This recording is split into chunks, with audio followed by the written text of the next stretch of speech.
Got trouble with my internet. Hello, good afternoon. Yes, good evening, UK. Sorry, we had a bit of an internet issue or Just bouncing in the background. How are you doing? So tonight I've got Michael Carf and Jenny. Hello. Sunyasi. Yes. You've got a right name there. It's I brilliant. know. I like to be awkward. I always keep the Sunyasi. That's my ex-marriage name. I always keep it because if it's Jenny Sullivan, there's a million Jenny Sullivans, so why not be different? That's right. Sunyasi there, even though we have to be different, don't we? Yeah, let's be honest, Jen. You could be standing in a crowd of a million Jenny Sullivans, but there will be none like you. You would probably hear me before you see me. Oh, bless you. Thick Irish accent. You heard me yesterday when I was, not yesterday, on Sunday. Saturday, we're outside Buckingham Palace, and we were ready to leave and whatnot. And Lou said something, and I kind of said in my big, thickest accent, and I can't say what I said in live, but it wasn't. That doesn't surprise me.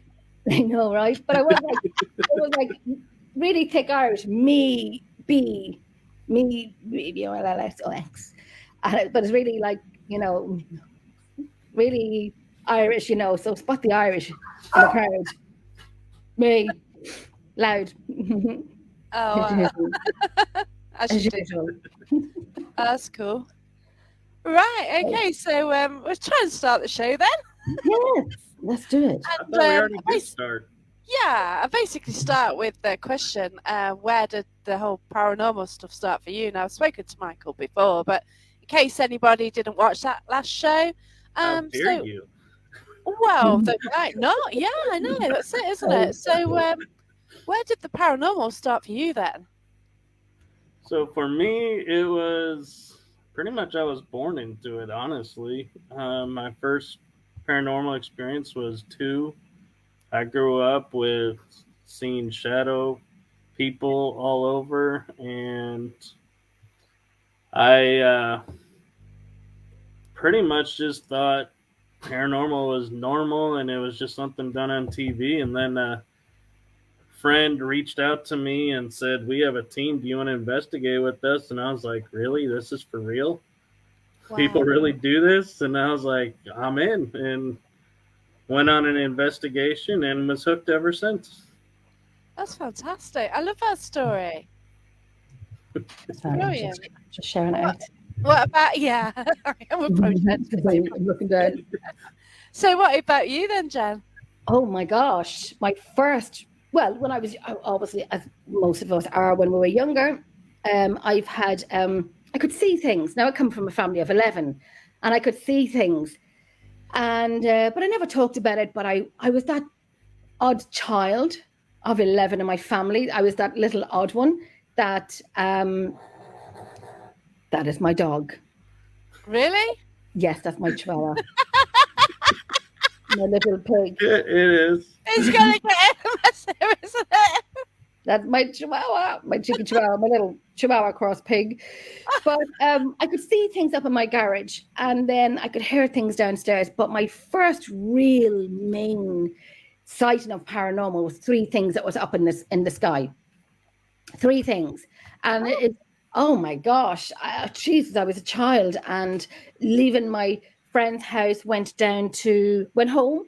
And my brother's friend was walking up my garden, and I put my hand on his shoulder, and I said, "What's that up in the sky?" Even though it was November, it was like a beautiful navy dark night with stars, no clouds, no nothing. So there was nothing for me to look up to the sky to see at all. But I just said, "What's that up in the sky?" So it turned out, and I know it sounds crazy when I talk about it, there was 3 things, and it looked like round, and it goes into a tail. There was 3 of them, 2 one side, 2 this side. And I've said this like a million gazillion times, but they're swimming up and down like that. And every time they went up, they disappeared and come down. Up, disappeared, come down. Then they'd swap sides, 2 this side and 1 this side, and do the same thing for over an hour, 2 hours. Oh my mum had to be picked up from work, people gathered to our house and so on. And then coming to the very end of it, this was all happening in a field across the road from where I live. So come to the very end of it, if you blinked, you would have missed it. 1 shot down through the hedge and right back up. You could actually see it going through the hedge. Wow. And I know it sounds like something you'd see in a movie, Yeah.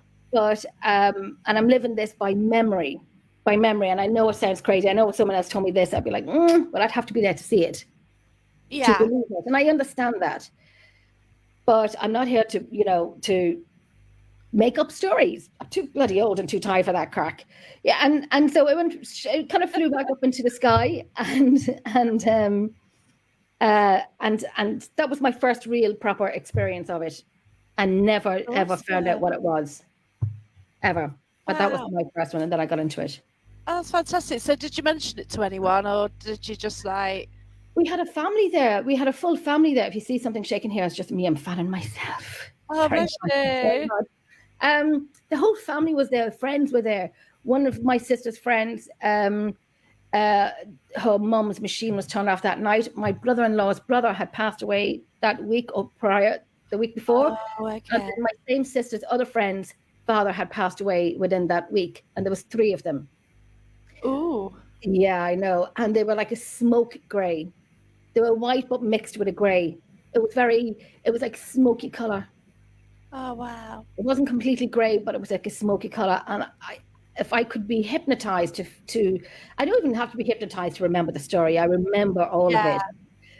If you don't remember something, you'd have to be hypnotized. I remember everything. I remember me putting my left hand on my brother's friend's right shoulder and pointing up to the sky saying, "What's that up there?"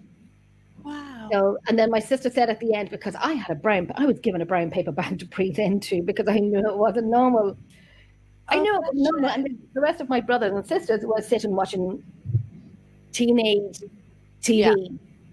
And I was the one who was saying, like, who was losing my shit because I knew it wasn't lights. And my sister said at the end, I heard on the radio they were doing the big movie spotlights in Dublin. But these were not that. These were not that. These came down through the hedge and back up. If you blinked it was so fast as if to say, what you're seeing is real. We're not, you're not kind of like, scratching our eyes and looking up and blinking and thinking, is it real? Is it real? One proved it down, over and shot back up. Adults were pulling me behind so they could get in before me. I was so small I could run through their legs, so it was all right. that is... Yeah, it was crazy. It was bloody crazy. But that's the thing about this world. We do see things and you just describe them and you've seen them. You haven't got footage of it. If you've got footage of it, they'll make out it's rubbish, won't they? You know? Yeah. So you'd always forget your story. You'd always trip up and add something or forget something. Yeah. You would mix up. And my sister calls me the fear because I remember everything on a night out the next morning. Oh no. Jenny, she remember everything that happened last night. Getting a little older, I'm forgetting more stuff. But I remember everything. I'm just glad I went first because I'd have a hell of a time following that story. Bless you. Oh, that's like amazing story, and that is it. It's all sorts of stories. So what do you think about the state of the paranormal world at the moment? Oh, Jesus. I should mute my microphone. Yeah, I was just saying, how much are you wanting to keep this show on the air? Yeah, I know. Exactly, isn't it? We've got to try and keep positive. I've got my little badge here. Oh, I need to order mine. Paranormal, yeah. So I need to order mine. Barry R. Frankish is selling it, okay? I'm going to order mine after the show. He'll post about as well. Yes, I'm going to order mine for after the show. I think if I ever do a very last show, I'm going all out. I'm calling everybody out. Yeah. Drop the microphone. Jenny has left the podcast world. Now XYZ is doing this. Wow, it's such Can I co-host? Very world and trouble, isn't it? It's such a mess at the moment. But I think just people ought to just rein it in and get on with it. I think people have forgotten why they got into the paranormal world. Like what got your interest in it? Because do you want to be famous? do you really want to research and find out about, I always call it the jigsaw puzzle to history of buildings and locations. Yes. Help them if you can, or just research the crap out of locations. Enjoy your investigations. Be excited, be shocked, be afraid, and everything, all the aspects that come with investigations. Be excited when you go through work, when you're going through, analysing through your video file. Now, Louise had mailed me this evening. She goes, Jenny. And I'm like, okay, Lulu. When we were in on Friday night doing with Russell Edwards, and we were doing the Jack the Ripper tour. Oh, awesome! Yeah, I love him. It's brilliant. I've met him. I've seen his show. I have my book here, and he signed it for me, and I was like, oh my! And we went he signed it in the pub for me. Oh, awesome! And we had, we all stopped off in the pub, and we stopped off one of the Indians to get a lovely kebab. He was treating us to a kebab and whatnot. It was just a great. Now, we did it live, but unfortunately, it lagged a lot, which we didn't know. Oh, it was lagging, and it was kind of skipping, and it was tripping, and so on and so on. But one of the alleyways, it was a gate. The gate was locked, chained, and bolted. And one of the guys, beautiful, fantastic guy. So many people have subscribed to the YouTube channel because, they wanted to know who we were, what we were doing. And Russell was telling them, they're from Ireland and that, you're live on YouTube and whatnot. And it was just fascinating. The tour was, and even though I had him on my show before. Yeah, I've had him. It was so different being on the locations on land. But Lulu, now we got a little bit of audio from Elaine. From when the guy was going in and Russell was telling them who we are and what we're doing, and I said at you'll probably see it on the live if it doesn't skip, and I said, can we go in for like a minute? This big thick Irish accent to this poor boy, can we go in? Can we go in? He goes, okay, come on in. So we went in, and Russell got in so far, but he never was in the full way. So he was taking pictures. I went down to the very end. So Lulu had mailed me and voicemailed me and said, Jen, we have something on video. There's nothing at the end of that laneway, nothing. So we have what we think is a voice, but we have to dissect the crap out of it. Yeah. And video footage. So I'm like voicemailing Russell. It's like, Russell, when it's all done up, I'll send you over something. So awesome. I know, it was fun. Lou has just started it. Like, I spent some of my day in bed today. Because I'm a little tired. My feet, I've done about 40 million steps, not thousands, 40 million steps. It does catch up with you though, doesn't it? Whenever you go to a city, you can't be bothered with the public transport or anything. You just end up walking, don't you? Because it's just walk everywhere. I can't be arsed with it. Hey, you well. I walked them down to, to Buckingham Palace because we wanted to do everything paranormal. But we sat outside in the steps. Not outside. You know when there's black and gold gates. Yes. So we sat on the steps over there because we needed a break and we had some food. We sat there for about an hour and a half, 2 hours. At this stage, we were deliriously tired, a little bit hungover. And a little bit hungover. And we got stupid, serious tired. The crack we had was brilliant. All you can see was these three Irish bloody people sitting on the steps, laughing. But we were just laughing over stupid things, silly things that was funny but wasn't as funny as we thought they were because we were tired and slightly hungover. Yeah. So it was a great weekend. So how did I catch your show then?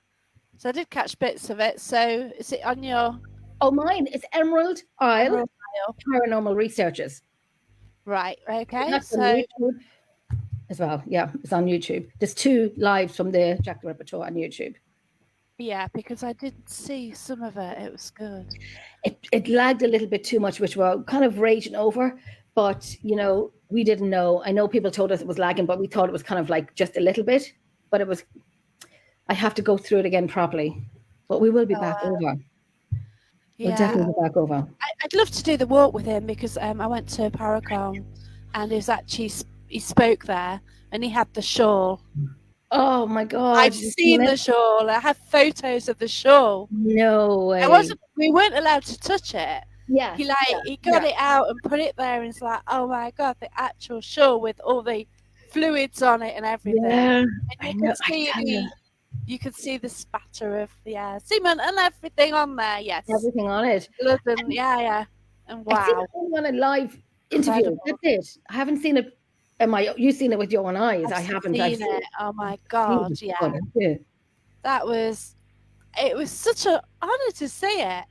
Yeah. You know, Yeah. the speaker at Sage Paracon, and he did get it out and gently put it out onto a table and that. Oh my gosh. It's just, and I know when people were talking about Jack the Ripper, and to a point, they've glamorized him.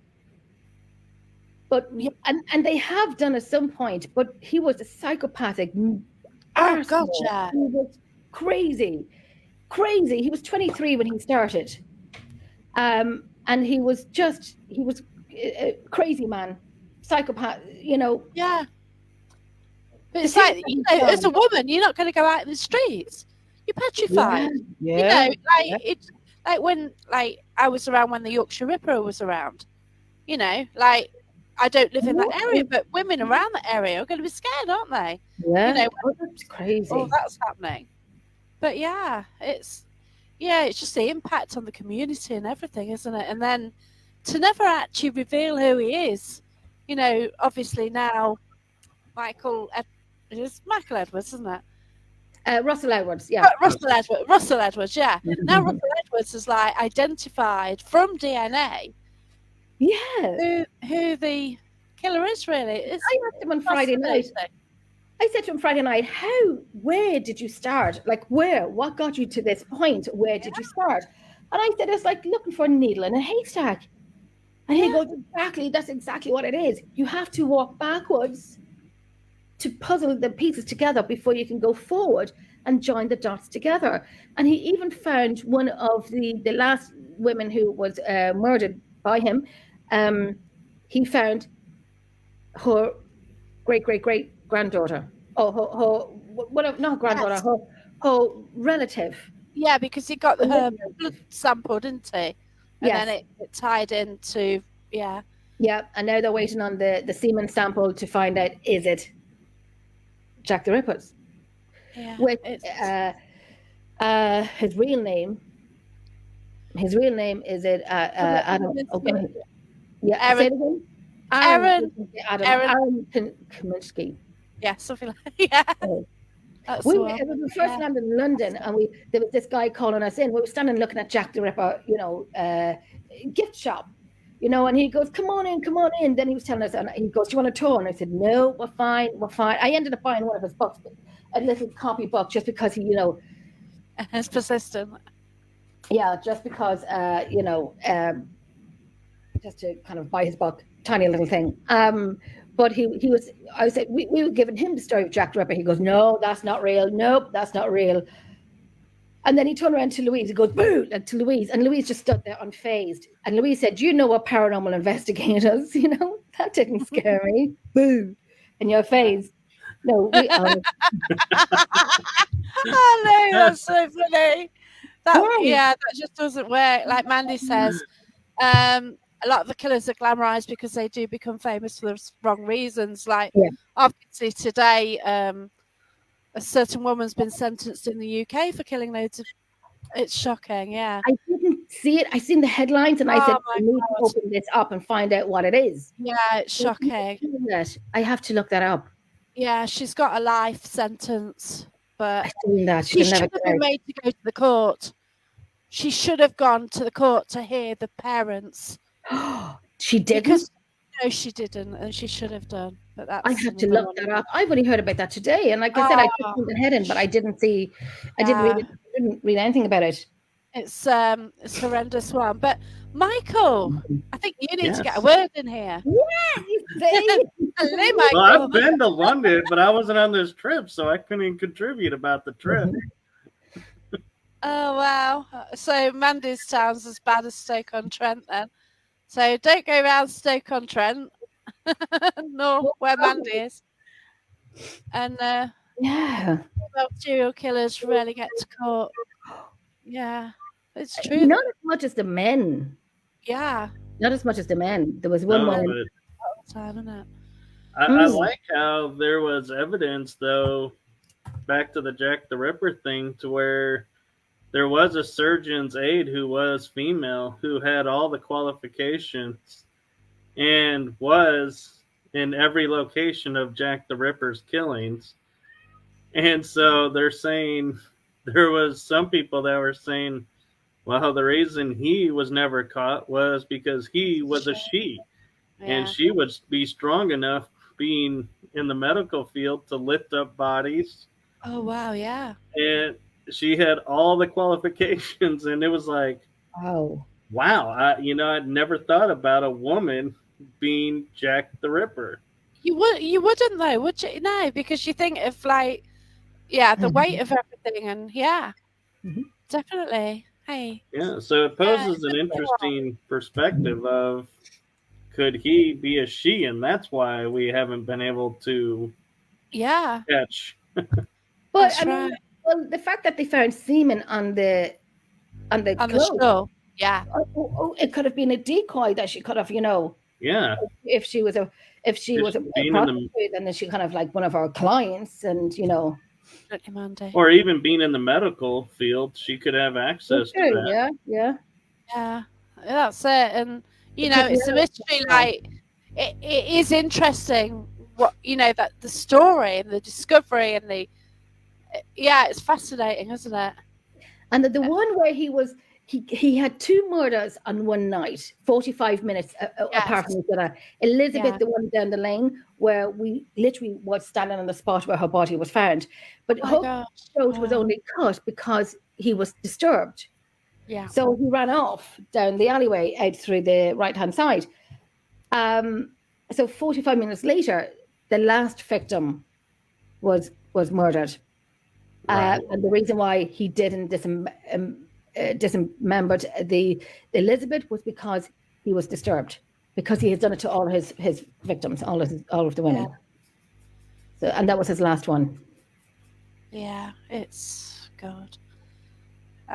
It's just a shame that nothing was like proven at the time, isn't it? Really. Yeah. And he's never out for it. And he was never done for it. I mean, yes, he ended up in a mental home, but he was never done for it. That's right. So I invited you two guys on because you've got a new show and you've done 2 episodes. Yes, we did. What was that? Yeah. So how's it going? I'm just thinking about the last one. The first one we said we'll do a spin-off, and the usual hour. No, 3 hours later. Yeah. Michael wouldn't stop talking. Every time we schedule an hour to do the show, it turns into 3. Oh my gosh. Wow. So how do we catch the show then, for anyone watching? When is the next one on? It's called Paranormal Chit Chat. I keep talking, Michael. You talk. I keep talking. Paranormal Chit Chat. Yes. Paranormal Chit Chat. The next one we have on, because we're going to do it every second week. Right. Every second week. Well, we're doing it twice a month. That I know. I don't know that we've actually figured it all out yet. Work in progress.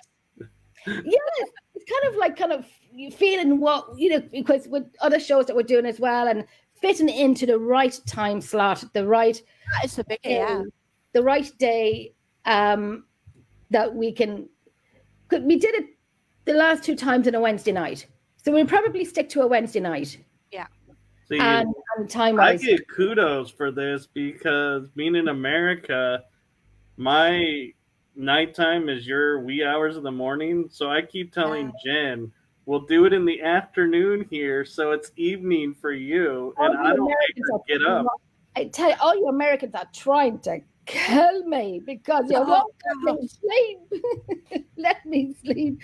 Because we do shows like, I know I have a show on Friday night, which I don't mind because it's not often, but I have 2 on Friday night.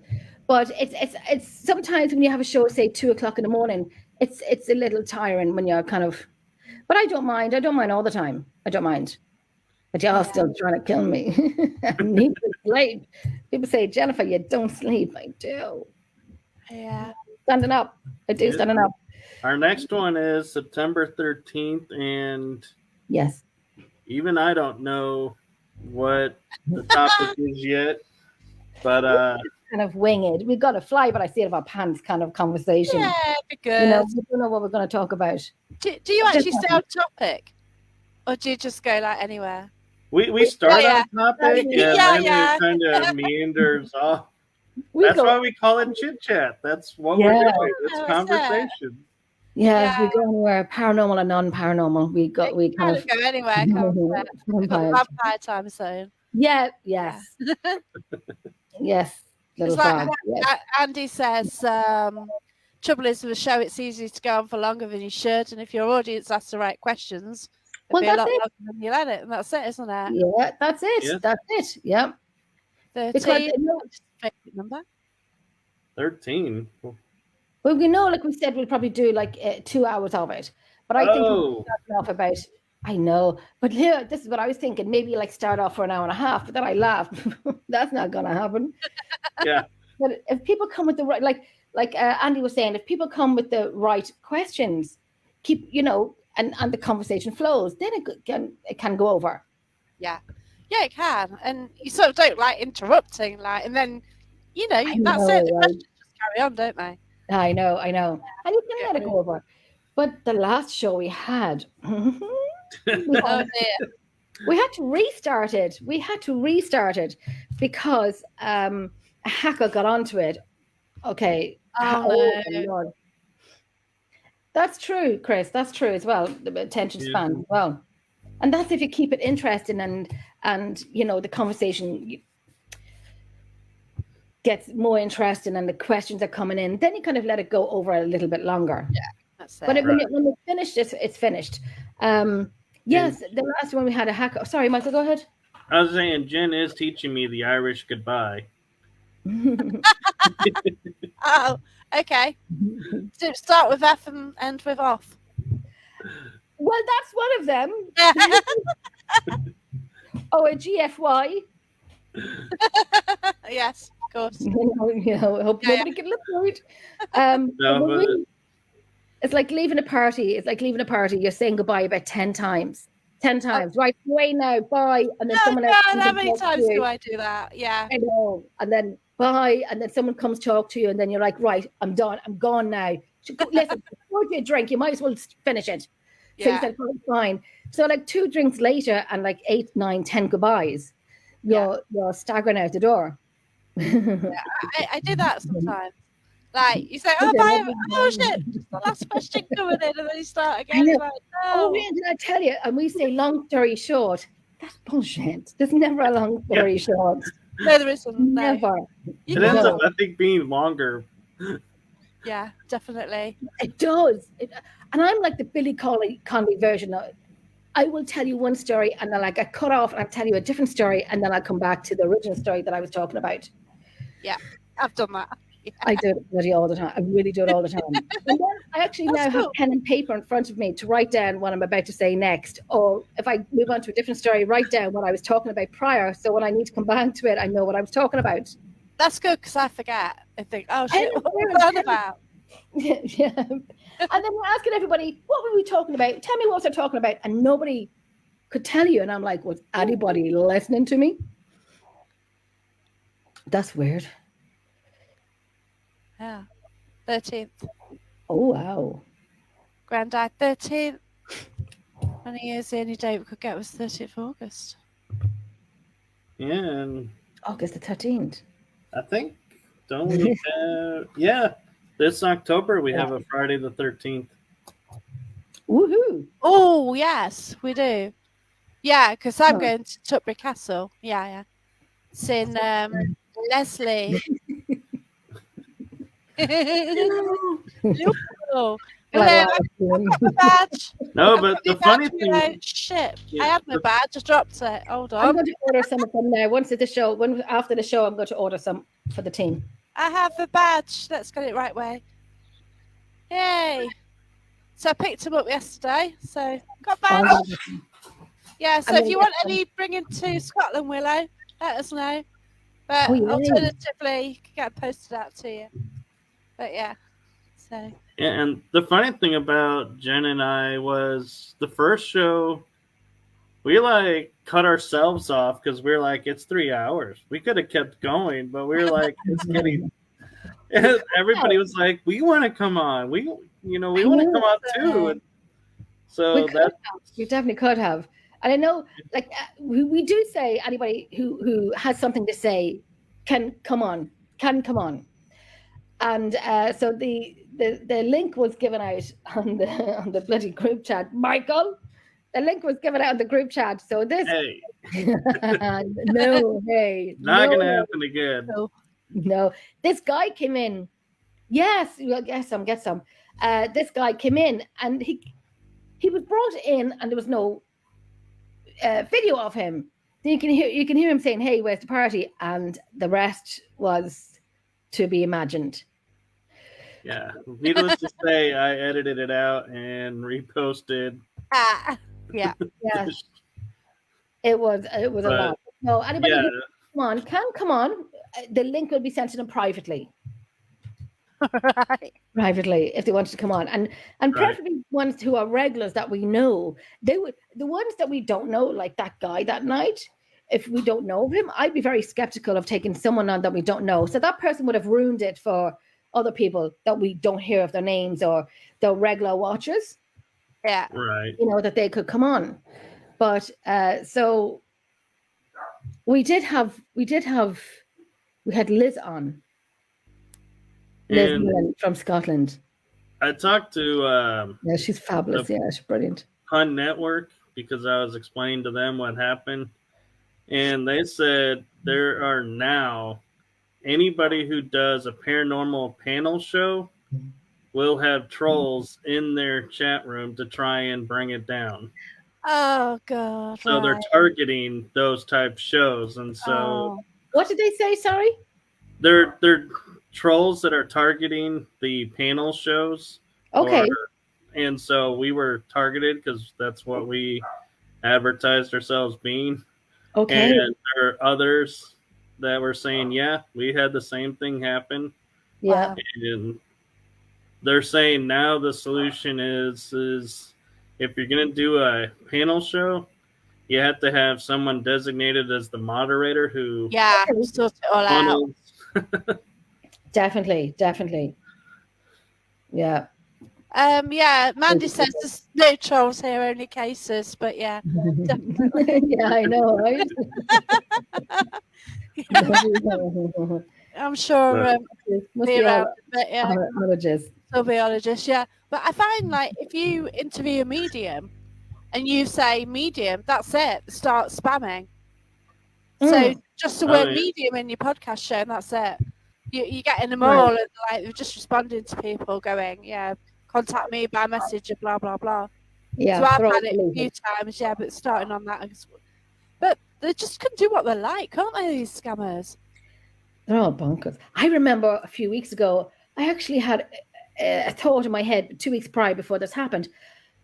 A lot of pages are being hacked. I just have a feeling I need to change my password. Mine's going to be hacked. And I was in bed one night and I got an email saying your page has been locked or closed down. And I'm like, is this spam? I never jumped out of bed so bloody fast, come down to my computer. And I thought, and I mailed Louise, and I said, Louise, archive the Emerald Isle page, archive it. My page has been hacked. I could not get into it. Eric. I could not get into my page at all. And I thought, I've lost everything. I couldn't be arsed starting again if I've lost my page, my photographs, everything.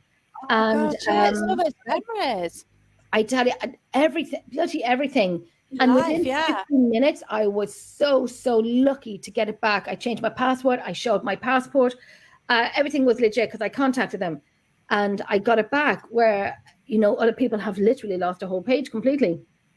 Yeah. It's like Irene Takora, she's lost hers, hasn't she? And she's had no end of trouble. But one day, I got an email saying community standards, blah blah blah. You've lost it. Click on this link, and you just freak out. And I clicked on the link. I clicked on it. No, because I thought it was real. Because of what it was. It's like early in the morning. You're not with it. And like I clicked on it and I put my asked for your ID or something like that. Yeah. email address on it. Then it says wait for a code. I thought. Then I realised. So I went onto Facebook straight away because what they do, they use that to then get the code for me to give them the code and nick the account. I realised straight away. I changed my password on my email on everything and managed to rescue it. But now I'm getting loads of junk emails, which I guess is from them. Are you? Yeah, like every day, like I have to change my one and all that, Sainsbury's or air fryers or power tools. I have to change my Facebook password. I have to change it up tonight. Oh, God, I don't remember it, but I have to change it. I don't remember mine. No, I just have so many passwords, and you kind of forget what they are, don't you? You have to just go and forget password, get it, and then go in and change it. Yeah. It's most bloody random things that even I forget what I've changed and then change them too. I love the sites that they go and they say, "Have you forgotten your password?" Yes. Well, here, we'll reset your password. Please input the old password into the new one. And I'm like, I wouldn't be bloody here if I knew what the password was. If I log out and then I log back in and then I say forget password, they just want my email. So then send it to my email or my phone, and then I'll put in the code and then get it back. That's it. I think I've got that 2-factor authentication thing. I have that. It's really cool. Yeah. How does that go? Because I know when I did it before, I literally locked myself out of everything. Ooh. I could not get. I had to. Be a bit screwed then. Yeah. Yeah. It actually for me works better because like I shut Facebook off when I do the show so it doesn't ding in the background, and then when I log back in, it just sends the thing to my phone and I say, yes, this is me, and everything comes to life. Yeah. It does it with my PayPal sometimes. I get that too. Yeah. Right. Okay. We've got a question here. It's a paranormal topic tonight. Gillian. That's Gillian. Yes. We are the paranormal topic. So what do you want the paranormal topic to be? We could cover bullying, but we don't want to give them the credit. We don't want to put them on a. And I'll end up muting my microphone and we talk about bullying because we know they exist and they just need to grow up, and that's it. And don't worry, Jen. If you don't, I will. I did that to her on one of the shows. So, like, where do you tend to investigate them, Michael? Where's your nearest location? Nearest location for me is Fort Walters Military Base in Mineral Wells, Texas. And how often you've been? I have been there probably close to 20, 30 times. Okay, so do you get the same characters coming through? Actually, it tends to differ up. It's only once or twice if I had the same evidence twice. Wow, okay. Otherwise, it's always different. But, you've got a lot who's been at that base anyway, so... Right. Yeah. Interesting. So, you had a scary moment there or anything? Well, I did have a scary moment because we were building the haunted house part that was in the location. And I heard this scream, this female scream, like, she was being attacked. Okay. And I only know of one female who's in the building, and she was with her husband working on getting some stuff organized for the layout. And I walk over to her, and I was like, what were you screaming about? And she goes, I didn't scream.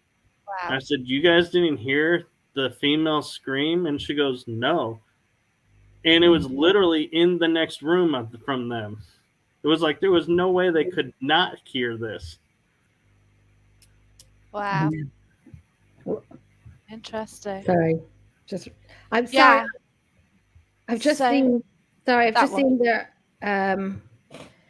I just got an authorization code from Facebook, and I didn't authorize anything. Oh God! Just now, is she speaking? Just now, I've screenshot it. Yeah. That is so weird. Like there we are on about this sort of thing, and then it happens.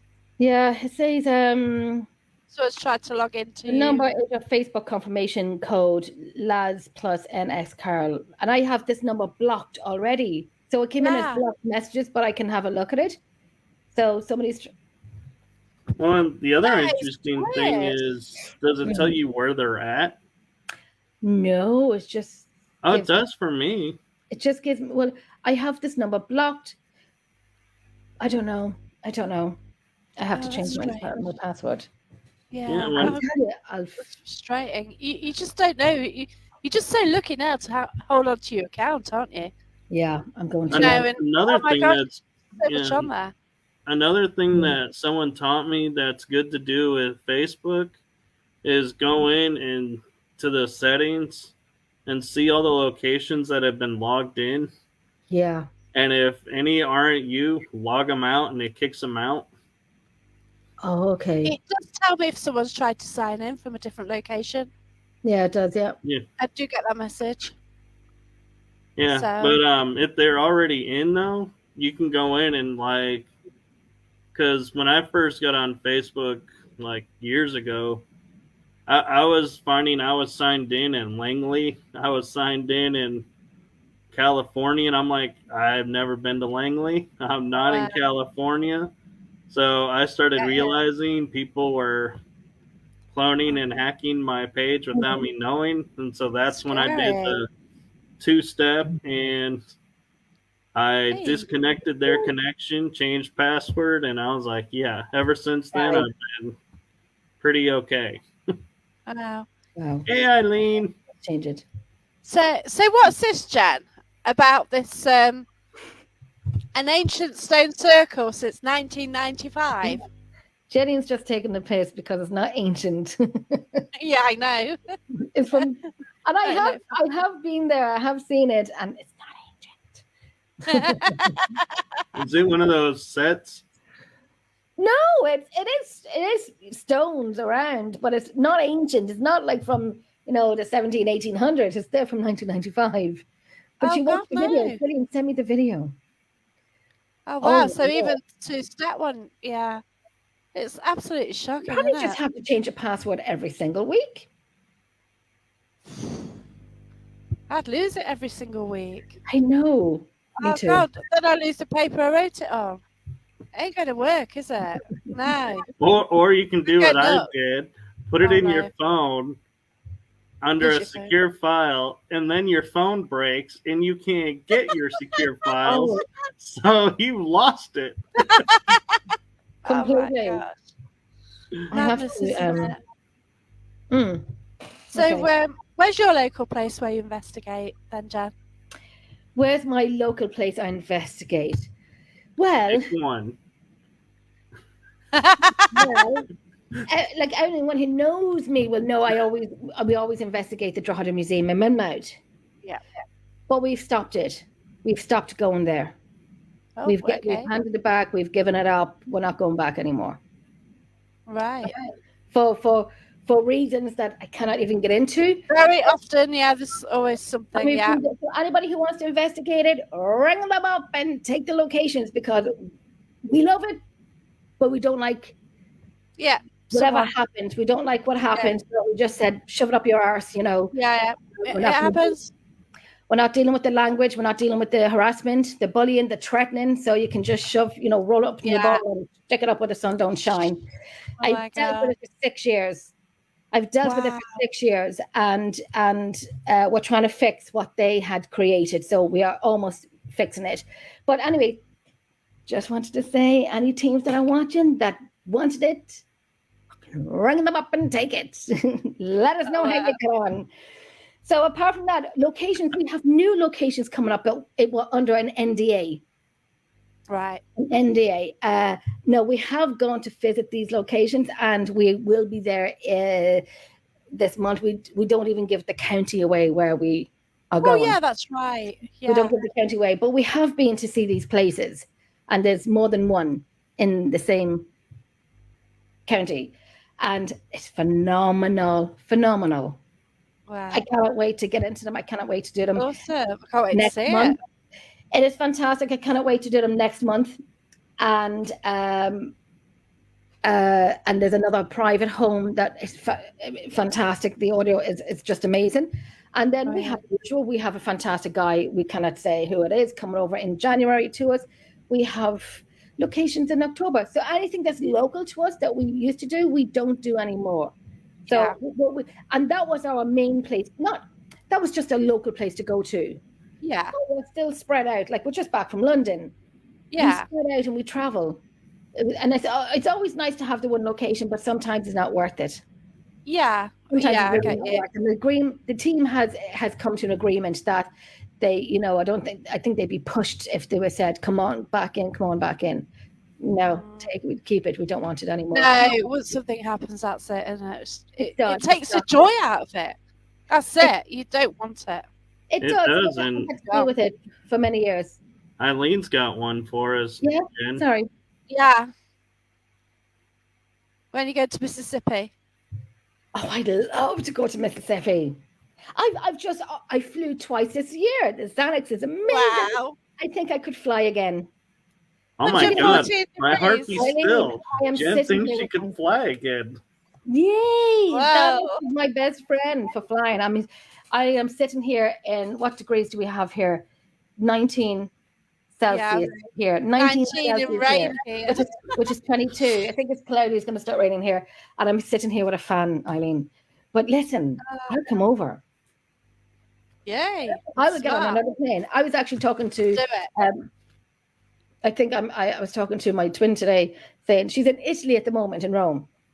Oh, wow. And that's my home from home. I love Italy, but I'm actually being Jenny Big Balls. And I'm thinking, let's book a flight. Let's go to Italy. Let's go to Italy. I want to go to Italy. I want to go to Edinburgh.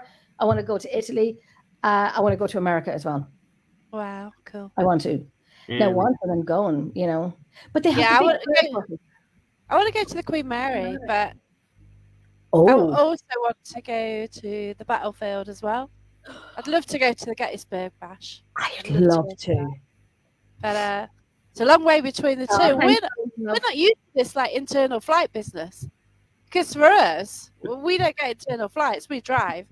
Like from here to Scotland, like 6.5 hours. For us, it's a long way. For you, it's nothing.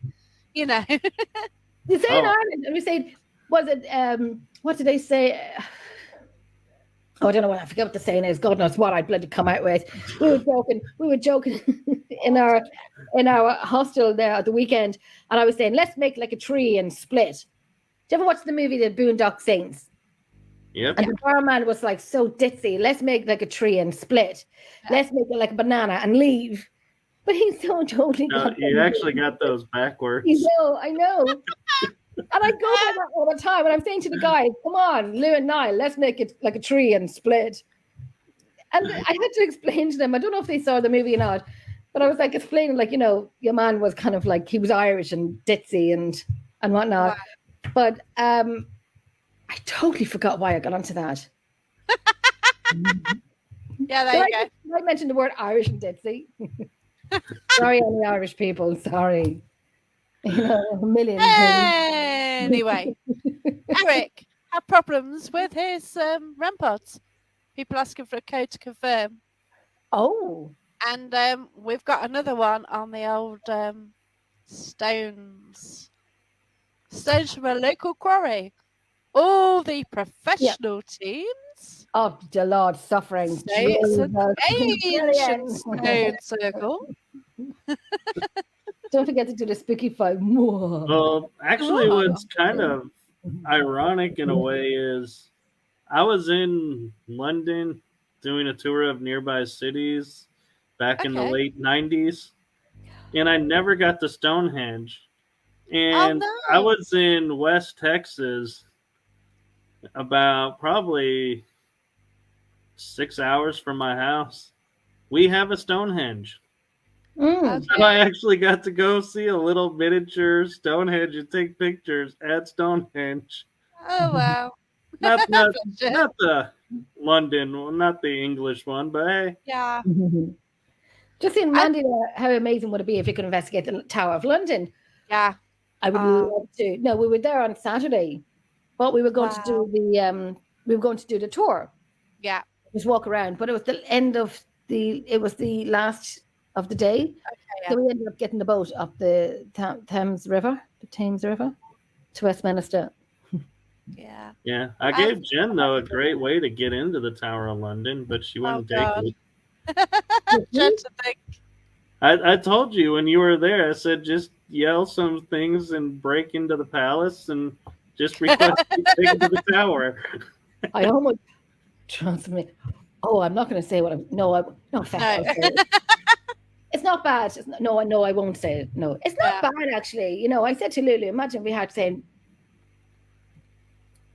"Bring back Harry and Meghan." Okay. Don't kill me. Bring back. I was joking. Bring back Harry and Meghan. Don't kill me. I'm joking. I'm joking. I was genuinely joking. No, I really was genuinely joking. Meghan can How many jokings was that? Because every two cancels the other one out. So I really am joking. I hope so. No, I can't stand them. I can't stand them. But I was, I was taking the piss. I was joking. Well, one might come back without the other. Rumor has it. Would you like to cut one? I hope so. Yeah, I'd like that. I hope so. Yeah, I hope so. I'd be happy with that. Yeah. Yeah. Then it won't be spare anymore. Royals are overrated. The what? Royals. Royals are overrated, even though I'm a descendant of royals. It's kind of eased off a lot now, isn't it? It is. I put up. That's about at least 7. I'm joking, 10. How many do I need? How many do I need now? Are we good? I didn't cancel the last one out. Are we good? That's all right then. Got away with that. That is a really cool looking fan, by the way. Yeah. I have so many. fans. I got them from my friends. And just get them. Let me tell you, it's good. I get my children when I'm lying on the couch and just like fan me and feed me grapes or just top my wine up or whatever. Oh, wow. They're back to school this week. Oh, Mama's free. Are they? Yeah, Elsa's starting in secondary. Yeah, and I'm reading up on the rules and whatnot, and I'm like, oh, Jesus, they're going to love me in this school because they're like kind of like, strict. And I used to go to this school. Oh, it's a long time. And it was my name was Jenny, and let's start as that fan is a weapon. My dog's actually afraid of it. But this school is kind of mine would be. Huh? Mine would be friendly. Yeah, mine are. You'll have the Chihuahua here beside me. But yeah, they're all starting on. Well, Jessica started like 2 weeks ago, and Elsa started on Friday. And I feel like I'm going back into school because they're very strict. So I have to be, get up, fucking get into school. Get up, get into school. Mama, I have a sore belly. Get up the fucking get into school. The school ringing me.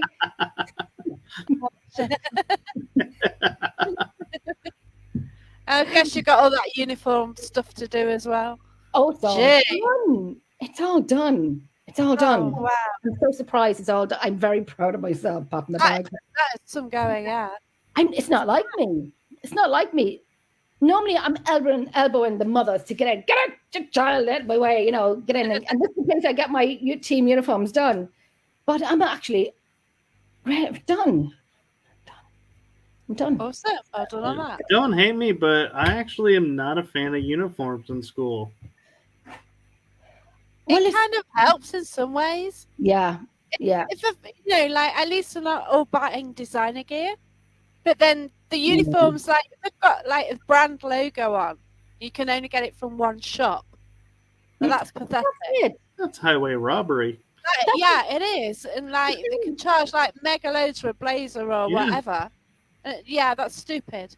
All right, and I'm just thinking that you'd have Tom, Dick, and Harry coming in, but I suppose they could go buy a uniform and just join in as well. So my thoughts just went off into the fairy clouds there for a second. I was like, there's no security in that. Don't listen to me. Just don't listen sometimes. Jenny's thinking out loud. So one of the topics, let's just change everything. One of the topics I was going to talk about was NDEs. There's somebody who commented a couple of weeks ago and she's like really intrigued by the NDEs, and she's like looking into it and things like that. Mm. And Michael, you have 3 NDEs. Ooh. Yeah. Well, I say 3. That's what I can remember. Probably Okay, had more. so Mhm. oh gosh, yeah, academies. They're all becoming academies, though, aren't they? Yeah. Yes. You know, it's shocking. Yeah. Oh yeah, I tell you. They're still young, and sorry for interrupting, but when I was going through all the rule and the list and the rules and whatever, and I'm like, my daughter's still 12. I can't understand half the stuff they're demanding. If you're sick, you notify this person before 12:30. Well, you're screwed if you get sick at 12:31, and they let you go, but you have to sign a note and sign this. My daughter's 12. God bless them. I am that parent. I am that parent. We're not doing God. it. It stresses me. Anyway, so go ahead, Michael. Sorry. Right, yeah, NDEs. So, what was the question about? So, you've had 3 NDEs. Can you tell us of one of the experiences, please? Sure. So, one of them, the most prevalent that sticks into my mind is I was home at night, and all of a sudden I start getting a chill. And for me, that means something's wrong because my body generates heat. So I'm like, I don't get cold. I can walk into a freezer, be comfortable. Yeah. Mm. But all of a sudden, it's like I could feel my bones feeling like they're getting cold as ice. And I was like, something's not right. And I'm wrapped in a blanket. So I start walking down the hallway into my room. And so my bed at the time was a 4 semi post bed made of wood, solid wood. And I walk in the room, and next thing I know, everything starts spiraling. Wow. And I'm like, everything goes black. And I don't know how much time has passed, but I remember having this entity come in to the room, and we're having this conversation about what's going on, what's, the next steps, what, needs to happen, what am I, all the normal stuff, you would have with spirit. Wow. And I come to, and my chin hurts, and I'm like, I don't know why my chin hurts. And I go into my bathroom and look in the mirror, and there's like a big red spot on my chin. Apparently, I hit the post when I passed out of the bed.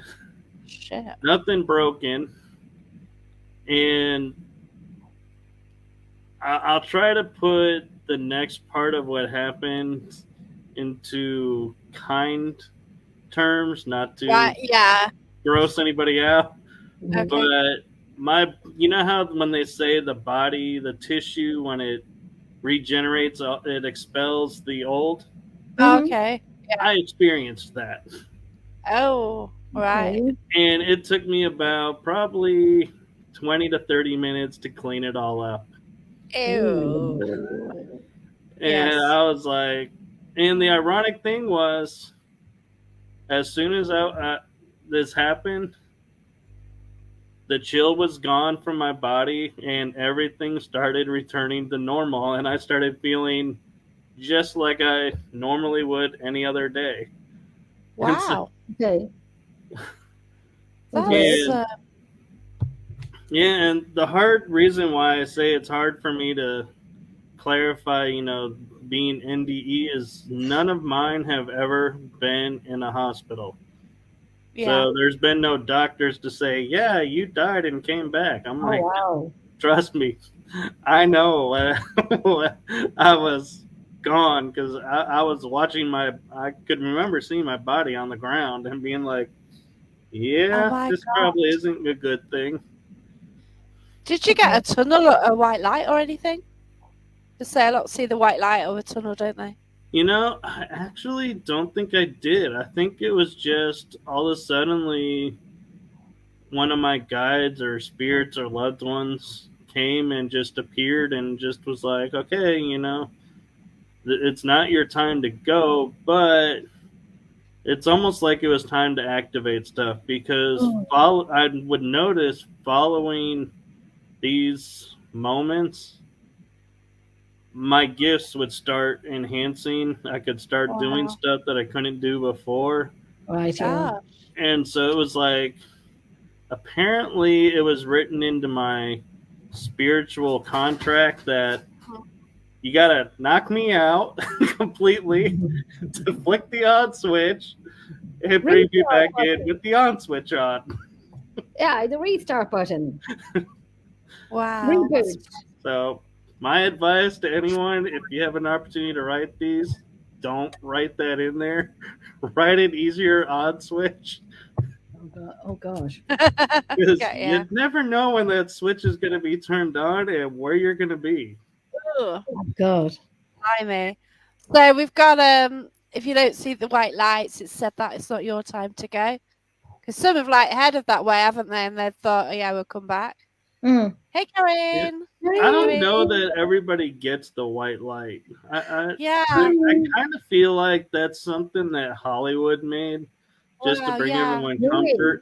I don't really know that there is a white tunnel light to go through to say, oh, you come to the nice heavenly realm. I think it's pretty much you're out of body looking down, and then that's what I was going to say about the out of body. I think I had one, but I'm not too sure. What's your experience then? I was a child, and we had bunk beds. So 4 sisters were sharing one room, and I was on the top bunk. You know, went to sleep and whatnot. And I had a dream I was in my front garden. It's a huge garden. It's big. And I was with my twin and my mother. And I had a sore throat from crying because I was saying goodbye to them. I was saying goodbye. But there was men and only men standing. It was like a chessboard game. Oh. Just a grass, but they were standing in that position. And they all had bowler hats on, but I couldn't see their faces. Now, it could have just been a dream. I couldn't see any of their faces. Just blank. And then I was going up to the sky. There was clouds there, and I was pushing my hand through the clouds, but I couldn't push my hand through the cloud because it was flat. What's on my ceiling? I don't know. I don't know. But it was flat. And I think it was just a dream because I was watching the documentary a few days prior about out-of-body experiences. So it could have just been that plane in my mind. Right, yeah. But it was my front garden. And who are these men dressed in suits with a white shirt and black ties with a bowler hat? And their face was just, do you ever see those when you put on your phone and you go to take a picture and there's a TikTok and there's like, and you put your face in it. It was like that. It was just white. No faces on them, just white. Wow. And please insert face here, just nothing. All with bowler hats, grey suits, white shirts, black ties. One here, one here, one here, one here, and then one here, all in rows, but all you could see them like placed, and then behind would be placed, and then behind would be placed. It's funny because when you said the men with the bowler hats, Thomas Crown Affair with Pierce Brosnan movie popped in because that was the painting. Was always the bowler hat with the guy that had the green apple as his face. And the one thing is about the museum that I used to do, I'm sure the phone will be hopping off tomorrow. You heard it first. Yeah, heard it first. That there was one particular room, and I always said there was a man standing there in a long black coat with a bowler hat on. Wow. Yeah. Yeah. And now I will miss the people in it. I don't mean the live ones, the past ones. That would break my heart. That would break my heart. Unless it comes to terms and everything is fine and dandy, no problem. But as it stands, no, absolutely not. But will I miss the people in that location? Absolutely. I've been doing it for 6-7 years, Oh God, yeah, you get to know them, don't you? You do. Even if they're a pain in the neck and they're absolutely horrible in life, you just get to know them. Yeah, you do. I had an experience where about 5-6 years ago, somebody came through in transmediumship. So we asked him questions, okay? 3 weeks ago, I met him again, different location. I asked the same questions from that time. Different people were there, and it was human pendulum, and they got the same answers. Oh, that's and cool. it was so cool to get the same information. One of the he was actually a judge at the National Justice Museum, and I've actually got a past life link with him as well. So this is where, oh my gosh, it's crazy at the moment. My story with him, and it, oh god, wow. you know, I chatted to someone the other day. I told her the whole story. It took me an hour to explain like the whole. It's just mad, but you know, who knows in this crazy, you know, world what we do. And one of the things, but he was a judge, and I sort of said to him, "Can you read and write?" Like obviously, if they were doing the human pendulum wrongly, they'd go, "Yeah." It was no. It was no. And he couldn't read and write, and I don't know why. And whether he was rich and he got that position. So it's really interesting, isn't it? Yeah. It is. Yeah. And but you know, for them to get exactly the same answers as I clearly remembered from about 5 years ago. That's validation. Yeah, it's cool. That is awesome. But I don't mean to go off topic, but I'm noticing the chat room's getting active, and I don't want to miss Andy's question. We're yeah. He was asking. We got that one. I'll get Karen's first. Karen, I have to say, I've always said to Karen, you gotta write a book about your mother. I swear to God, you gotta write a book about her mother. I am going to be meeting Karen soon. Yay! Finally. I met her here in Ireland many years ago. Yeah, so I really want to meet Karen. So fingers crossed about. Oh my gosh! Here's another person I'm going to meet in a couple of weeks again.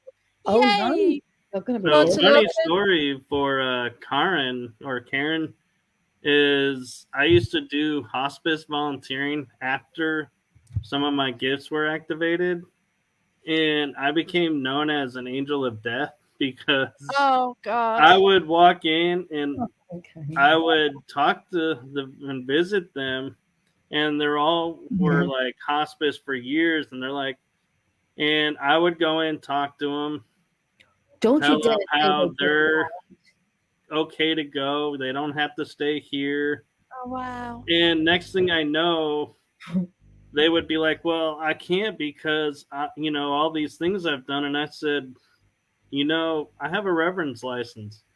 If you really feel you deserve to go to heaven, I'll absolve you of your, you know, troubles, and you will be free to go. Okay. And they would say, yes, I do feel I want to go. And so I would do it. And within a few days to a week, they would pass. Oh my gosh. Beautiful. Just to help them. Wow. And so, yeah. And they nicknamed me that because I would go in and talk to the people, convince them that they're not unworthy to go, that they're worthy. And then they would go. Wow. I kind of got it in a weird way with my family. So all my family waited for me. So my mum would say, oh, my grandfather's ill, you know, we've got to get there quick. They would wait for me. And then they'd pass. Oh, wow. And I made it to all my grandparents, my mum and dad. There's one grandparent I didn't make it to because, God, I just learnt to drive basically. Oh dear, I didn't really want to go. I don't know where this is going. I just passed my test basically. I was taking my gran and granddad out in the car, and he had some sort of fit. I mean, he didn't want to go on the motorway, so instead of the direct route home, we decided to go the back roads. And I weren't very good at driving. You know, you just pass your test, so trying to get from A to B is dodgy. But you know, we made it. We even went past the hospital on the way back, and you know, just get him home. We'll have a cup of tea, and that's it. You know. Anyway, we took him I tried to get him upstairs, and he fell and whatever, and he passed there and then. But I ran into the street to try and find a phone line in someone's house to call an ambulance. But in those days, we didn't have phones, you know. Oh God, and I had to tell Mum he'd gone as well, and it's quite a thing to do when you're about 19. So you do all this, and but when when his wife, my gran, died, I knew I should have gone, but I just couldn't because all the rest of them had died. You know what I mean? I'd been there when I'd been called and then they'd died, and but then I was there with mum and dad as well, and I kind of regret really not being there for my gran as well. It's a bit weird, isn't it? But yeah, I don't know why they chose me of all the family. It's odd, isn't it? I think it's because of what you do, and you're not. I didn't. You didn't. You were young. I didn't do mediumship. No, I didn't do any of this. So I don't know why. It's like I was chosen. They probably saw it in you. It's weird, isn't it? Yeah. Maybe, yeah. Maybe they thought I could deal with it, and I couldn't. I don't know. And it's a random thing, isn't it? I know. It is. It's the first time I've ever mentioned it. I don't know why it's come out, but yeah, it's kind of weird. But yeah. Anthony's got an interesting question of how long was the turnoff for me? Yeah. And I'd like to give a definite answer, but they're different each time. It's like one was 15 minutes, but it felt like hours. One felt like a blink of an eye, and it was like 30, 45 minutes. Wow. So it actually varies depending on what was going on. Yeah. It's weird, isn't it? But I will say, though, I travel as well at night, and so I always will jokingly, when if I'm spending the night with friends or at a location, going, if you notice me getting very quiet or not breathing very loudly, don't wake me up. Leave me alone, because I'm probably not there, and you're going to cause me to come slamming back into my body, which is not comfortable. No, I can't imagine. That's intriguing as well. You ever go to Ireland and I go to America and you're sleeping and you're not breathing? Now I feel like I have to touch you now to wake you up. It's always like, don't press the button, and I'm the one who pressed the button. Lulu, that's my Lulu. I just WhatsApped you. Oh, bless her. I just WhatsApped her. That's Louis. Oh, she's very funny. She's very funny. To answer your question, Anthony, time does not exist right, in got the that field one as we know it. That I know for a fact. Yeah, because they always say that with spirit, don't they? That, you know, that the whole time thing, it's just not there. And the ironic thing is like when people will say, "Oh, your spirit guide is telling you in 5 months' time this will happen," you can't go by that, because 5 months for them could be 5 minutes here, could be 5 years here, it could be 5 months here. Yeah. And even the 5 is just a number to them. And so I think how they're telling you is just to keep your options open and your eyes open to what's happening around you. Don't close off to it when they give you time frames, so that because I mean, if you're closed off from hurting about something, then chances are you'll miss something that was worth having, because you were focused on the pain. And so I think when they say, "Oh, in 5 months, you'll meet someone," it's not meaning you'll meet someone. I think they're saying soon you'll be ready. Yeah. Okay. Get you. We've got a couple of. If you can hear background noise, my dog's snoring now. So if you get anything weird, then it's my dog. It's not me. Okay, so Mandy, so this judge, no idea what he looks like. But the weird thing is, God, I actually sat in his chair, and I had a past life regression where I actually worked for him in the 1800s. And I used to collect money for cockfighting. So this has come through on my past life regression. And for some reason, he had me in the court, and he got me hung. Okay, this judge. So I sat in his chair 2-3 weeks ago. He attached himself to me as well. So it got a bit heavy that night. And from his eyes, I saw myself in the dock from those days. Oh gosh, did you? So that was like, wow, yeah. So I need to go back into my past life regression too. I need more details. I'd like to do it. I'd be afraid to see. I was weary. It's just that one night I wasn't doing anything. Somebody was running one. I thought, oh, sod it, I'll go. Really? But I was always scared in case I'd end up like, if you end up a serial killer, how will you live with that now? You know what I mean? If you were Aaron Kosminski, whatever, if it ended up in a past life that you were him, it's like, oh my God. That would really screw your head up. What I was, probably a peasant in a corner eating stale bread. I was a peasant. I was a peasant on my first one. I was a peasant.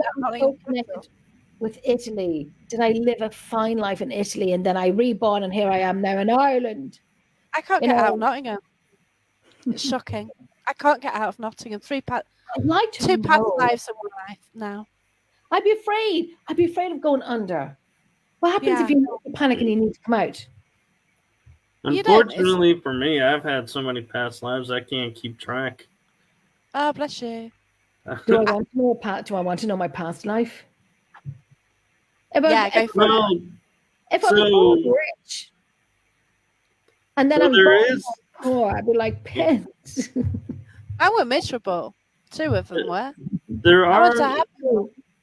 Yeah, I will say there are advantages and disadvantages to knowing your past lives. And the advantages are they'll help you to see patterns that are going on in your current life. I was just going to say why that. Things are happening, but on the flip side is you will remember all the traumas, all the pain, everything that's before. I mean, okay, so in my 20s, I flew for the very, very first time ever, and I knew I won a holiday on Friday night, and we had to fly Saturday evening. I knew then I didn't want to fly. I was afraid of flying. I just didn't want to fly. I have no reason not to like flying. Maybe I didn't want to be out of control. I like to be in control. And someone else is like yesterday we were on the way home from London and on the plane, and who was the air stewardess on the plane, which I didn't know. Somebody I used to drink with in the pub, obviously in the pub. It's like, what are you doing here? But I just was afraid of flying. Still am. I still take a Xanax or two. But swimming, water. I love water. I can swim, no problem. The minute I had my first daughter, she's going to be 20 in October. I haven't put my head underneath water once. And I have this reoccurring thing since I was in primary school of the world ending and tsunamis. I have dreamt. Oh. I have dreamt every few years the same dream. One of them was fireballs coming from the sky. The other one was where I was in my mum's house and I could see across the factory across the road, unused factory, and you could see white fluffy waves. That's the water coming in. My God. One of my other dreams was running home from school, and me and my brother Barry were running up a mountain to get to the highest peak. Everything's about water. And then one of my other dreams, this happens every few years. One of my other dreams was where I sat in my bedroom where I was growing up. Myself, my ex-husband, my two children were sitting there, and my sister and her kids and her husband were sitting there, and we had really thick, strong rope. Really, Randy?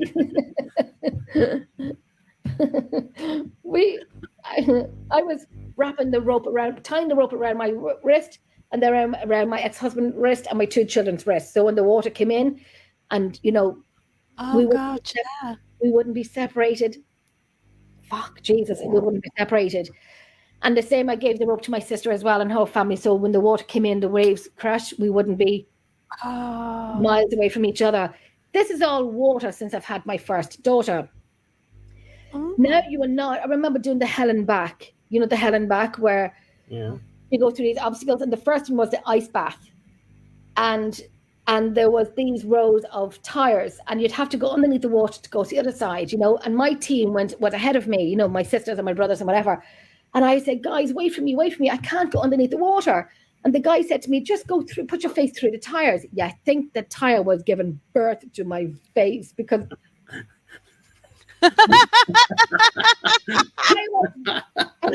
all because I couldn't put my head underneath the water. These tires were like tire marks on my face. Because I couldn't go underneath the water. I was afraid to. So wow. I won't. And like I used to do handstands, snorkeling, name it. I did it. Since I've had my first daughter, I won't do it. And since I was a child, I've had dreams of drowning and tsunamis, and so on and so on. Yeah. So I got a question for you, Jen. That's why I'm afraid of going back. In the dream, when you tie yourself up with the rope to everybody, was there an earthquake? What? Was there an earthquake that preceded the flood? No, just the tsunamis was coming in. And I never watched that movie, the tsunami movie. I've never watched it. Nenever watched it. What about the fireballs, though? Was that a volcano? That, of course, assume, just you've got the fireball, so if that's a volcano, and then you've got the tsunami because of it. So the reason I asked Jen if there was an earthquake, there was a reason I asked that. In 1900, when Texas had its big earthquake, it's the worst disaster in recorded history yet. And it was Galveston. They had an earthquake, and nuns and other people would tie rope around themselves to the children and the family members, and then the water from the earthquake came crashing in, and a lot of them died because they couldn't swim to safety because of the ropes. And so when you were explaining that, it was like Galveston clicked in my head, and I was like, I wonder if you were in Galveston. Oh, in the 1900s. Wow. I need to look that up. Have you gone all shivery? Me? You know, if I hear something and it resonates, it makes me get all shivery and weird. Are you getting like that? Yeah, and that's why, because I kind of, it's nice to know, but it's nice not to know as well.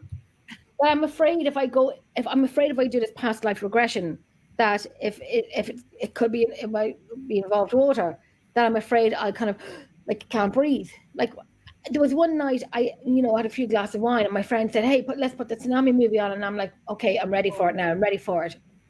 Let's just say it didn't go down too well. My friend was like, "Jenny, why are you okay?" Like the water. It's like when you're trying to take a sigh, like that and sigh. I couldn't do it. I had to look away.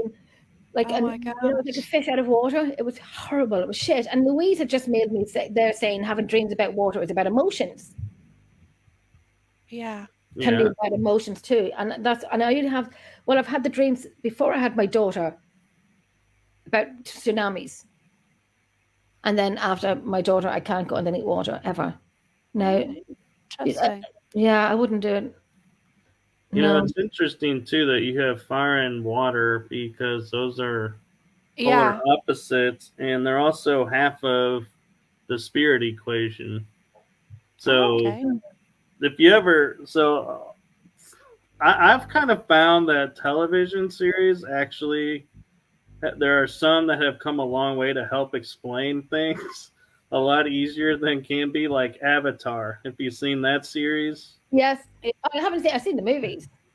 Yeah, so fire, water, and so if you experience the earth and the air, then you've reached the spiritual self, the connection to all the elements. So you may be in your dreams trying to get past the water to get to air.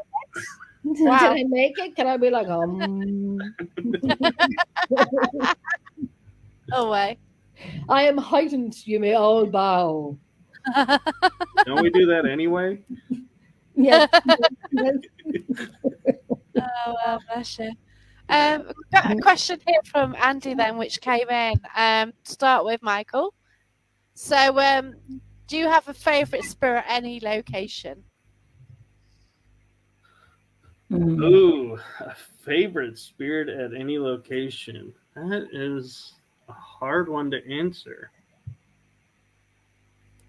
Because every location I've gone to has spirits there, and I don't know that I could say a favorite.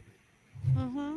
But so I'll kind of twist it a little bit and say my favorite spirit experience was, so I may get emotional in this because it's 3-month anniversary, but 3 months ago my father passed away, and he knew I was in the paranormal, and so before he left, or when he left, we said, you better come back and haunt us. And being like, we want to know.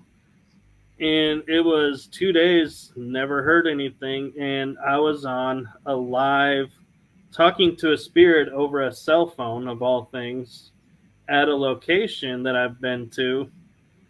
And I was getting tripped out by the fact that the boy spirit would respond to me texting on her phone questions. So at 1 o'clock in the morning, I say, okay, I gotta try and get some sleep because this is gonna be killing me, and not sleeping very much. It's gonna catch up. It's not gonna be good. So I told her good night, and I talked to her on Sunday, and I said, how did the investigation Saturday night go? And she goes, well, funny thing, on Friday, a name kept coming up when we were putting up our gear, Joseph, and that was my dad's name. Wow. Oh, wow. And so I was like, well, I posted his name, so, it could be that. And it's like, my mind was like, okay, yeah, it could be him, it could be anybody. And then she said, and 3 times 2 words came up. And I said, wait, what? And I go, you're kidding, right? And she goes, no, why? And I said, that was my dad. How beautiful. I had total confirmation that it was my dad because nobody knew the 2 words that followed had any connection to me at all. That was there. And so, and then the funny thing is she goes, and on Saturday, I had to go get this item because he kept talking about it, and none of the equipment would work on Saturday night. Wow. And I was like, I wasn't there. I didn't come on to any of the lives. I wasn't planning on it. So it's like he said, well, since he's not coming, I guess, and so everyone's gear stopped working. But it was just, to me, I was like, if ever I questioned, is there an afterlife, I would have to say in that moment, the answer was unequivocally answered. Nobody will ever tell me there's not an afterlife after that moment. Yeah. Wow. Beautiful. What about you, Jenny? Yeah, follow that one up, Jen. That's I actually can. That was just too I'm beautiful. not surprised. I actually can. Wow.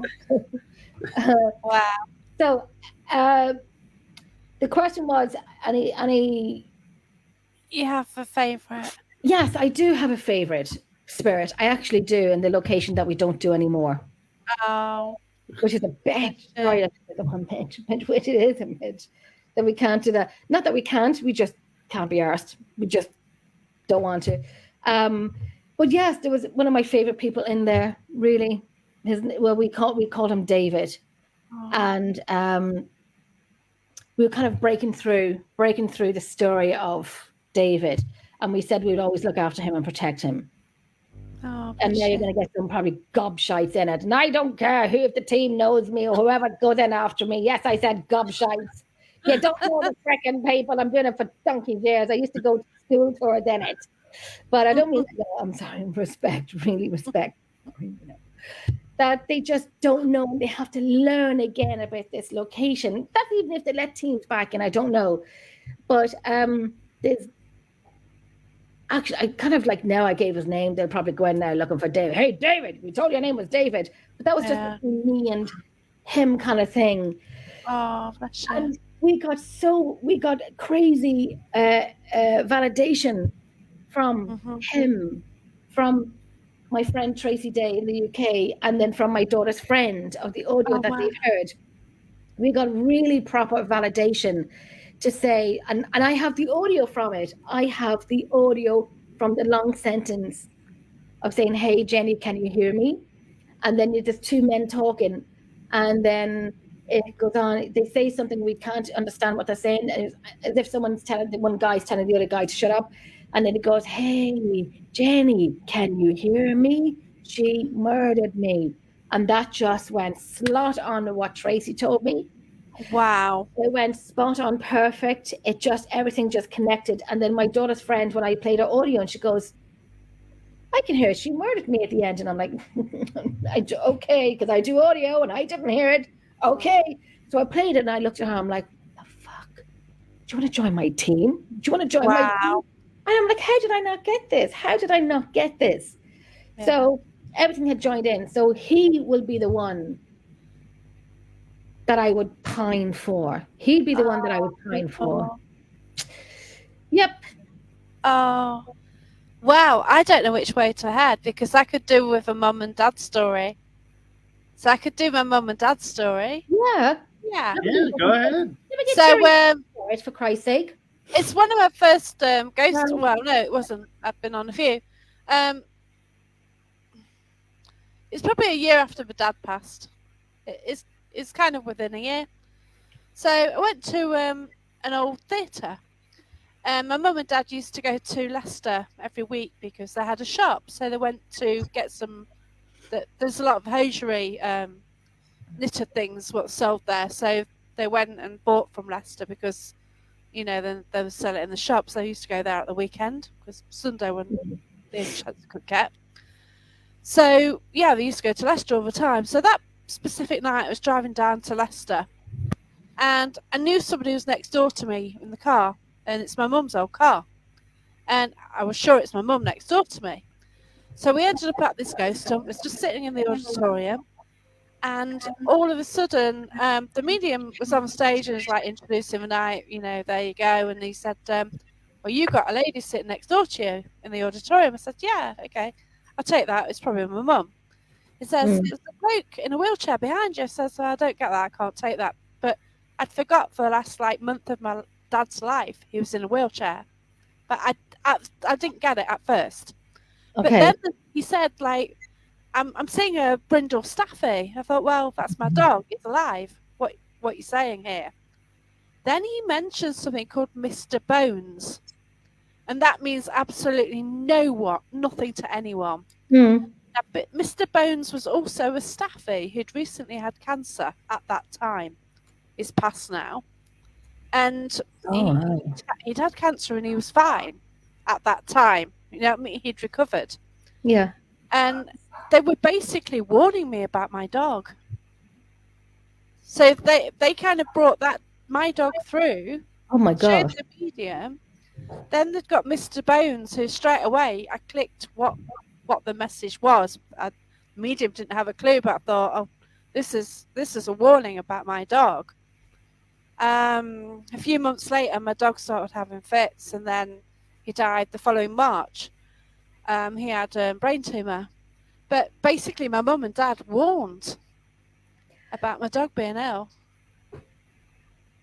Isn't it mind-blowing? It's, yeah, bloody mind-blowing. I put 2 and 2 together and got it right, but I didn't tell the medium what he'd got, you know what I mean? Because I thought, I didn't, but in the back of your mind, you know, but I just thought he'd have the test and he'd be all right. But it gave me the warning, and and I think because of that, I did take my dog straight to the vets as soon as he had a fit, you know what I mean? Because, well, you would anyway. But, and he had the blood tests and everything. Mm. They couldn't find anything at first, but then when he had a scan, then they found it. But yeah, but that, it's incredible that my mum and dad actually warned me about my dog. It's an amazing how they can warn you, they can pre-warn you, tell you. And what happens up there that would give them people the insight to They can pre-warn? travel, can't they? Because if you go to a medium, you sometimes can get the reading about your future. Like, some will say like my friend, like she didn't believe in it and she went to one. And basically she found out her son was going to get an award off Trevor Brooking. Well, in the UK, he was well-known footballer at the time, and he then went on to do commentary. Yes. And then one day, her son, Kai, actually got presented with a cup from Trevor Brooking. Like, well, you know what I mean? And so what happens? Does a family member must travel into the future to then come back and tell you? So it just shows that they can sort of move around, can't they? And do you ever get the questions asked to you, like, do you believe in life after death? You're welcome, Andy. You're welcome. That was even emotional, even talking about David from the museum there. That was even emotional, even. And I don't know if you can see my glasses on and my eyes are a little watery. To know that, like, I'm not there, kind of thing. It is. It's so strange, isn't it? It's like, this spirit that I've got, oh gosh. Yeah, I've had issues with. Like, my first spiritual encounter, because I've been doing mediumship about 8 years, development from absolutely nothing to actually picking up on things more now. The first time I actually communicated with the little girl was actually told me that her father killed her mum and she pushed down the stairs. So the next time I went to the venue, then I found out, as soon as I got on the premises, activity stopped, but this bloke was stomping about. 5 a.m. in the morning, I clicked and said, are you that girl's dad? All hell kicked off. It went mad. So I hit the nail on the head. So, I spoke to his daughter. The next time the dad were there, he's actually the judge. He's this judge who's like from a past life. Okay. So it's like really like, well, yeah, I know. There's so much to this story. It's absolutely mad. There's one of my podcasts when I first started, and we kind of mentioned this story, but since then it's just come on so much since then. That's what I love about the paranormal, though. It's just mad, isn't it? It's brilliant. I love it. How do you get attached? Like, how do you get attached? Like, you like when I was talking about David, like, I get attached and I get emotional because I'm going to miss him. Like, is that just bonkers? Is it no? Is it bonkers that you get attached to a spirit that? It's not bonkers, because how many times have you been there? Oh, 6 years every year. Yeah. I speak to a damn doll. I speak to a doll when I go to Haunted Antiques. I absolutely don't like her. She knows I don't like her, and I apologise to her loads. I apologise to this damn doll. And sometimes, like, spirit goes over her face, and it's I've seen her lips move, and if I could actually lip read, I could have seen what she was saying. Okay. And my friend got a footage of her moving her feet as well. And, like, oh gosh, I keep apologising to her loads, because this doll just wants attention. So, like, you go, like, I host at that location. I was actually there last night. And, like, you're in the room and, like, somebody will go up to her and pick her up. There's dolls and clowns everywhere, but they always go to this one specific one. It's weird, isn't it? Yeah.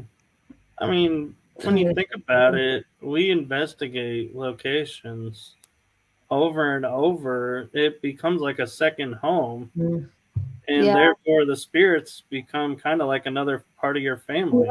Yeah, they do. Totally. Yeah. Even if they are, some of them are horrible. I'm not going to mention their names, and like, this guy was doing the F off and whatnot, but you still feel like you have to protect him. Yeah. I felt very protective towards him. This judge used to hang people for a laugh. You know what I mean? He deliberately found them guilty. And yeah, he does.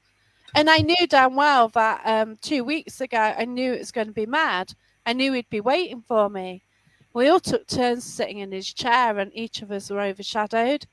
It was so basically 3 people who worked together, another 3 who worked together. Yeah. So I bring people together. I've got like little private groups. I book locations and I bring different people together. And oh my god, the energy that night. So my friend at Haunted Heritage, she let us like go off in a group, so we could do our paranormal rather than what happens on an event. Okay. So okay. we do a lot of energy work where we kind of get overshadowed and we really get sort of pushed by spirit to the nth degree, you know. Yeah. We've got all-day minister who came in handy, put it that way. It's like got a bit of an issue with this judge. Jesus. Oh, wow. I will say there is a technique in the metaphysics that I was brought up in that I would love to figure out how to bring into the paranormal, because I think it would blow people's minds.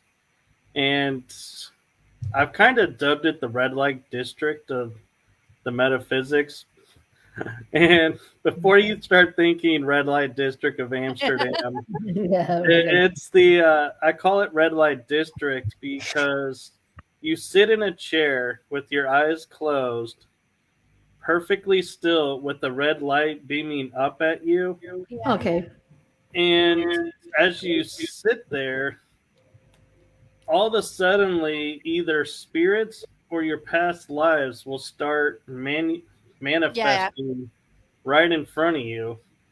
And so I think to do that at a location would be like really cool, because I've even filmed it and you can see it in film where I have somebody sitting like this and all of a sudden it looks like his arm started lifting up, but his arm never moved. That's really crazy.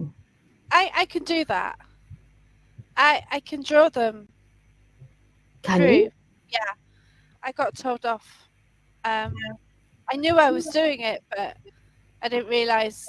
Oh God, I kind of knew I was doing something, but then when a medium in the room says stop doing that, that's a freak up, really. it's like, oops. Yeah, so it's MJ Dixon was down at Drake Lane Tunnels and it's like putting something forward, and I don't know. I pull it from behind me I don't know. I know how to do it. Obviously, I'm doing something, and she picked up on it and told me not to. I'm like the blind leading the blind when we're investigating. It's safe in here. Come on in. No. Oh no, I'm like that. Nothing will stop me. This is a problem. I haven't got any limit. Oh my gosh! I know Lulu will feel it and whatnot. Louise would feel it. But I remember back when I started off in the paranormal, and we were in Shane's Castle up in County Antrim. And I was just joking, taking the piss. I was joking, saying, like, if you have no K2 or anything like that, put a cat into a cat carrier and bring it in. If it starts going, meow, it starts making screaming noises, back out. That was your K2 back in the day. Yeah. And, the higher it sounds, the closer you get into something. But I remember leading them back into the tunnels. And, oh my goodness, we did a reenactment earlier on in the night, and I had to provoke, which I didn't want to provoke, but I was kind of relatively new on the team at the time. And so I'm kind of like, I got into it though. I got into it because I'm giving orders to a man. I didn't waste my time coming up here now for you not to do anything. And every time we come up, you always want to, hurt one of the people. So now we have him tied to a chair. He has a blindfold on him and his hands are tied behind his back. We are giving him to you. Do it now. And there was a rope around his neck and so on. And I'm like, I said, here we go. You all talk, no action. This is me, Jenny Big Balls at the time. Jenny Big Balls. Learn. Don't be a Jenny Big Balls. And I'm like, here we are now, all talk, no action. Seriously. So things began to happen and so on. I got very comfortable in my role. Well, just those surprises. It was really nice. I was so oh my God. Later on in the night, we all had a break, whatever. And then the guy said to me, Jenny, you take the team back down to this area where we had a reenactment. And I'm like, yeah, grand, no worries. walking in, where we hit, I mean, I've never to this day smelled this again. The smell of sulfur burnt your, I shit you not, I swear to God, the smell of sulfur burnt your nostrils. Oh my God. You know, on the top of your palate, when you get an irritation, it gets, you know, irritant. But, I got that, and you kind of, you know, kind of, your nose was singed and stained with the smell of sulfur. Oh, and we still, well, it doesn't end there, Jacqueline. It doesn't end there. Come on in. It's okay. Come on in. It's grand. We're good. And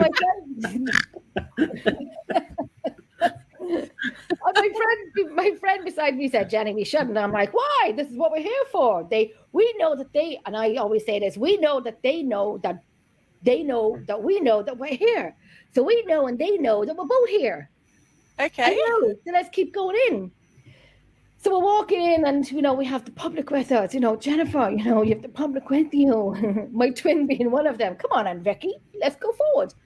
So we're walking down closer to the area, and I kept saying, I don't know why you think we should leave. Blah blah blah blah blah. So then it got to the point where I was like, right, fine, we'll leave. Then we leave because we public with us. Yeah, some of them, Andy. Yeah, some of them. Come on in. Come on in, it's grand. So then we were leaving because we were public with us. We were leaving. So we turned around to leave, and I said, I don't know why we had to leave if they knew we were here. It was like the Matrix. What happened next was like the Matrix. This was an invisible kick up Jenny's arse. Yes, it was. It was like the Matrix where my hearing it was where my hearing went. I closed. It was like my head was underneath water. Oh shit! Here we go again. Now we know what's happening when you feel like the head is underneath water in a investigation. We know what we're talking about. And then my eyes were closed, and it was like slow motion where I just went backwards, like something just ran towards me and through me, and I came back up, even though my body didn't do that. But in my mind, I was like, I went back and forth, and I was like, and I was underwater hearing. And I lost my foot, and granted, I know it's fun. Granted, the ground was uneven, but when I kind of came to a few seconds later, and I said to one of the girls, and I was linking her, and I said, take me. And then I said, Jennifer, stop. You panic, you lose it. So it's kind of like, everyone follow me. No time for pictures. Keep walking. Keep going. Nothing to see here. Send your pictures from tonight's investigation out the door. So that was when, there's Liz. You missed the story, Liz. I'll fill you in. Hi, Liz. But so with that, then we left, and it took me about 2 months before I got back to the location. When I went back, I was like a little dog with my tail between my legs. Sorry, sorry. So that was my tale of don't be a Jenny Big Balls. Don't be a Jenny. Oh, bless you. Don't be a Jenny. Oh gosh, it's mad, isn't it? But we do this, and we don't know what we're going to get into, do we? Yeah, but it was good. We really don't. It's no, but it was funny for me on one location. I always will tell people, you don't need to provoke. Don't antagonize the spirits. You don't need to. No. And we get to the second level of this building. Or no, actually, we went up to the third story. There was a third level, and there was a door to an attic right there. And this lady's sitting down, and she's like, oh, you know, the spirits, you know, are wanting this or that. And so I'm sitting there, and I'm like, okay, I can feel something's around. I'm not sure if she's really communicating what the spirit's saying, or, you know, but I can sense there is a spirit. And it was a not friendly spirit. And all of a sudden, I hear her say, you need to go get this other investigator. And everyone's like, oh, we should all go. I was like, I'll stay. they're like, okay, cool, because, this lady's doing her thing. And I'm like, I'll stay and watch over. And next thing I know, I feel this pressure on my arm and it stops. And I go, yeah, are you trying to hurt my arm? And it goes, oh, we'll find a way. And I said, no, you won't. And I sat there, and I kid you not, I totally switched into provoking mode. I was like, you are taking me home. And I looked at the spirit, and I go, do you know who I am? And it goes, yes. And I go, are you sure you want to do this? And it goes, no. And it started to back down. And I was like, yeah. I was like, you sure you want to go here? Because I could go here. And it was like, nope. I could go there, but I can run while I'm going there. No. But it was funny because it was like 3 times I felt it trying to like grab my arm or like hit my shoulder, and every time it would, I could feel my body heat up. And so I was like, you're getting burned trying to touch me, aren't you? And he goes, yes. And I was like, why are you trying to touch me? You can't touch me. I'll just say, please don't touch me. I'm sorry. I actually got this all on footage, and it's on my YouTube channel. Me taking the spirit on one by one.